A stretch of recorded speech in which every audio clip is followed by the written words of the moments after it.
As I mentioned just a few moments ago, earlier today, the House of Representatives passed the NDAA, the National Defense Authorization Act.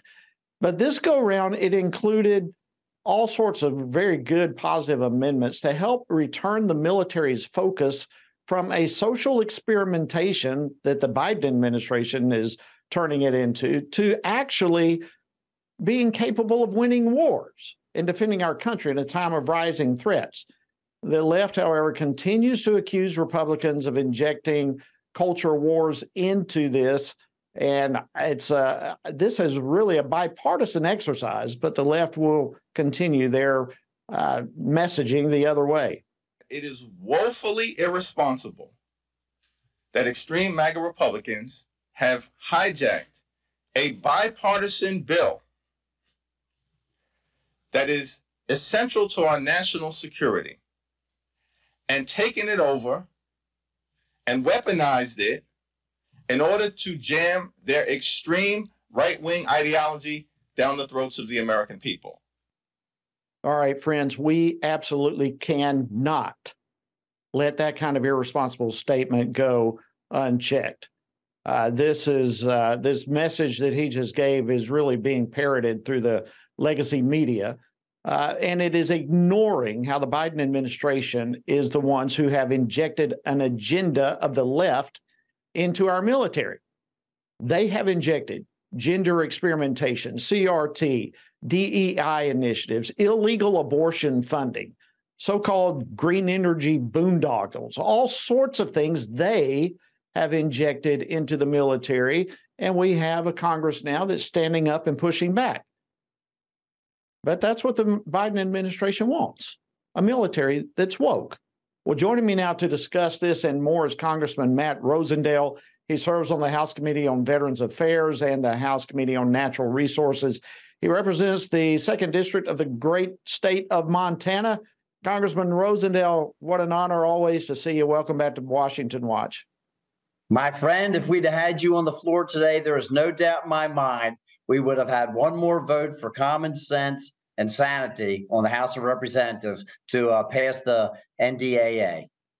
Well, there's absolutely no doubt about that. I miss many of the battles with you guys. But listen, first of all, let me start by genuinely and in as heartfelt a way as I know how to commend you and your Republican colleagues in the House for the amendments you put forth, for passing this NDAA. Congratulations to you. Well done. Thank you so much. Jody, I will tell you, this is basically what we saw play out this week was the byproduct of work that began back in January. When we started off the 118th Congress, a lot of people were very concerned about the debate and discussion that took place on the floor as we were trying to elect a new Speaker of the House. But what they did not understand was a lot of that was a debate about making sure that we were going to restore regular order to the House of Representatives so that every member had their voice heard, so that every member was able to represent their constituents in a fair and equal fashion. And so what we saw play out this week was exactly that. I told the Democrats in the first week of January, I am trying to make sure that we have regular order, that we have open rules restored to the House of Representatives, because I know that our agenda, our arguments for limited government, for personal responsibility, for free markets will win over on the open field of play, okay, on the open debate floor. And that's what we saw happen this week.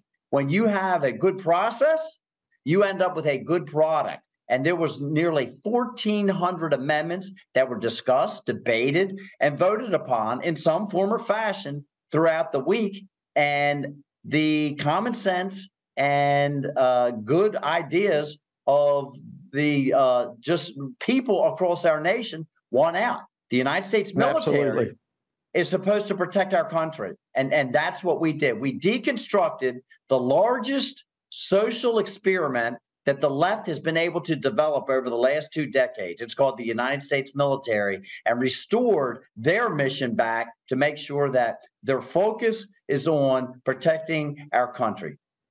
Absolutely.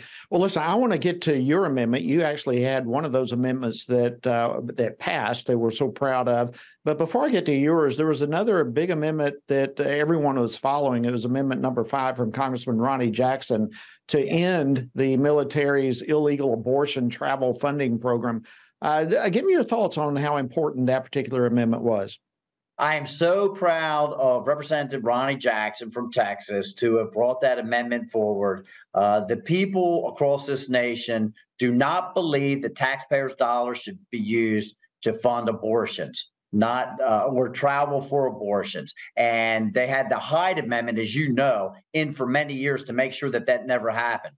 But unfortunately, the Democrat Party has gone so far to the left that they're trying to ignore law, they're trying to ignore statute, and they're utilizing either executive orders or trying to put rules in place that contradict the statute that are promoting this. And that's where we have the Department of Defense and, unfortunately, the Veterans Affairs, the Veterans Administration are utilizing these same practices to use a rule to allow for these dollars to be used to fund abortions. And Representative Jackson's amendment to the National Defense Authorization Act will make sure that that doesn't happen as we move forward. And I was very proud to support that amendment.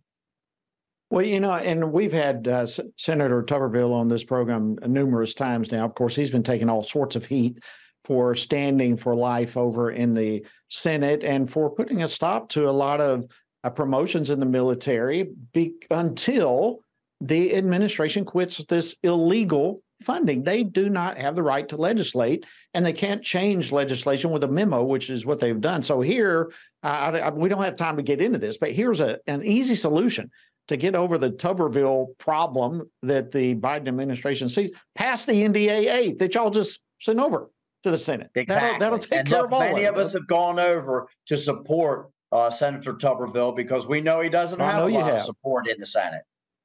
I know you have. All right, we've just got a couple of minutes left. You also had a very important amendment, number 10. What do you tell us real quickly about it, and what do you expect as that now goes to the Democrat-controlled Senate? My amendment will eliminate the ability for the military to fund transgender surgeries or transgender medications, so that people, if they are in the United States military and they're not sure if they're a man or a woman and they want to have this type of action taken, this procedure taken, they're going to have to pay for that out of their own pocket. I think that the very fact that someone is in the United States military and under the best of conditions, they don't know if they're a man or a woman, that's problematic. I cannot imagine under the pressures of war what that person would react like. And again, Jody, this goes to what does that mean to the rest of the troops that are there serving with them? What does that do to the recruitment efforts? And this is the first step towards making sure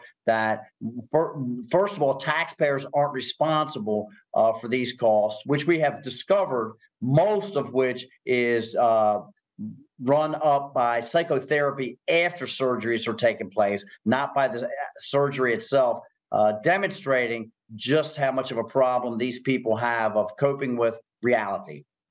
Absolutely. Listen, we got about 30 seconds, so I need a pretty quick answer here. But switching gears, FBI Director Christopher Wray was on before the House Judiciary Committee.